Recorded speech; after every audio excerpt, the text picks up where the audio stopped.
رمضان کہتے ہیں جل جانا، جل جانا، جل جانا۔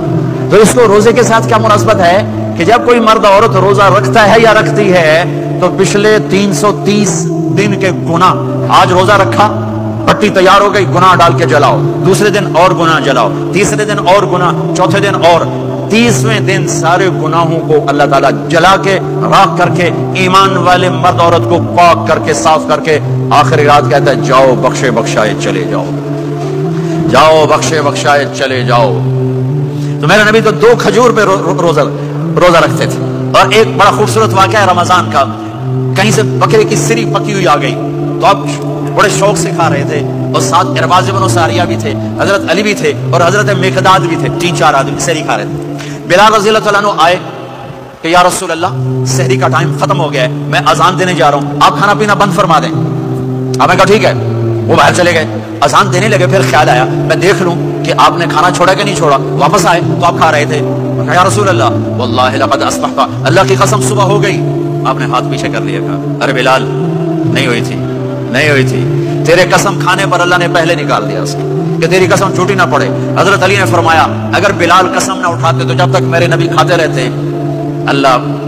صبح کو پیچھے ہٹاتے جاتے۔ دیگ پک رہی تھی، ابو عبیدہ رضی اللہ تعالیٰ عنہ بن جراح وہ دیگ پکا رہے تھے، بکرا۔ آپ نے کہا ابو عبید یہ مجھے بکرے کی دستی پکڑانا، اگلے بازو، آپ کو اگلے بازو کا گوشت پسند تھا، گردن کا گوشت پسند تھا، یہ کمر کی پٹھ کا گوشت آپ کو پسند تھا،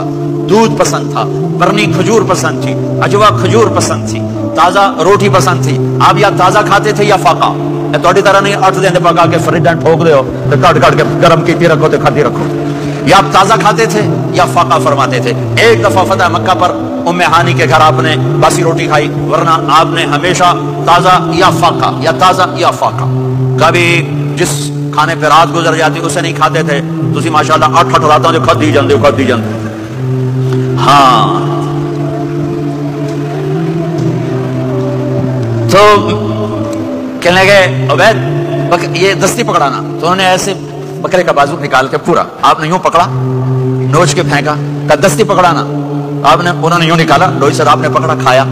کہا مجھے بکرے کا بازو دستی پکڑانا، کہا یا رسول اللہ بکرے کی 2 ہی ہوتی ہیں، آپ نے کہا تیرا بھلا ہو جائے، اگر تو میرے کہنے پہ ڈوئی ڈال دیتا، جب تک میں کہتا رہتا اللہ مجھے نکال کے کھلاتا رہتا، اللہ مجھے نکال کے کھلاتا رہتا۔ اللہ نے رمضان بھیجا ہوا ہے، رمضان آ رہا ہے،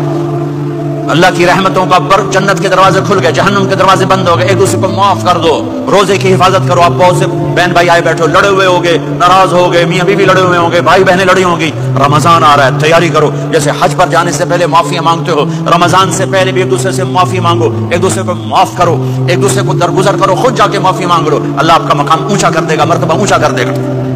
آخری رات اللہ تعالیٰ فرماتے ہیں جاؤ تمہارے رات کی قیام اور دن کے روزے کے بدلے تمہیں سب کو معاف کر دیا، مانگو۔ اور ایک رات اللہ نے شب قدر بنائی جو 1000 راتوں کے برابر کر دی۔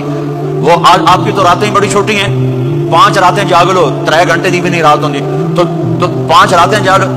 21 23 25 27 29 ان میں سے ایک رات ضرور شب قدر ہوگی۔ ایک رات کا جاگنا 80 سال کی عبادت سے بڑھیا ہو جائے گا، صرف ایک رات کا جاگنا، ایک رات کا جاگنا۔ ایک شرط ہے، دل میں بغض نہ ہو، نفرت نہ ہو، حقارت نہ ہو، کسی مسلمان کو حقیر نہ جانو بلکہ کسی انسان کو حقیر نہ جانو، تو آپ کی بندگی اللہ کی بارگاہ میں پہنچ کر آپ کے مقام کو اونچا کر دیں گی۔ تو عبادات میں ایک نماز ہے، پھر کو روزہ ہے، پھر زکوٰۃ اور حج مالدار لوگوں کا فریضہ ہے، غریبوں کا نہیں ہے، متوسط طبقے کا نہیں ہے۔ تو عبادات کا جو نصاب ہے بڑا مختصر ہے، 5 نمازوں پہ کتنا وقت لگتا ہے، روزے سال کے بعد آتے ہیں، گنجائش ہے بیمار و بعد میں رکھ لو، مریض۔ سب سے پہلے یہ سمجھ لیں کہ حضور نے فرمایا نماز میری آنکھوں کی ٹھنڈک ہے، یعنی ہم چونکہ کچھ باتیں بہت زیادہ سنتے ہیں تو اس کا ذائقہ نہیں محسوس کرتے، کبھی حدیث کے لفظوں پر غور کریں، فرمایا نماز میری آنکھوں کی ٹھنڈک ہے، یعنی کہتے ہیں نا آنکھیں ٹھنڈی ہو گئیں، تو حضور فرماتے ہیں جب تو سجدہ کرتا ہے نا میرے امتی، جب تو نماز پڑھتا ہے، رکوع قیام سجود کرتا ہے، تو تیرے نبی کی آنکھیں ٹھنڈی ہوتی۔ یہ کتنا بڑا رضا والا کام ہے نبی پاک صلی اللہ علیہ وسلم کی نماز پڑھنا۔ اور حضور کا اپنا نماز کے ساتھ رشتہ یہ تھا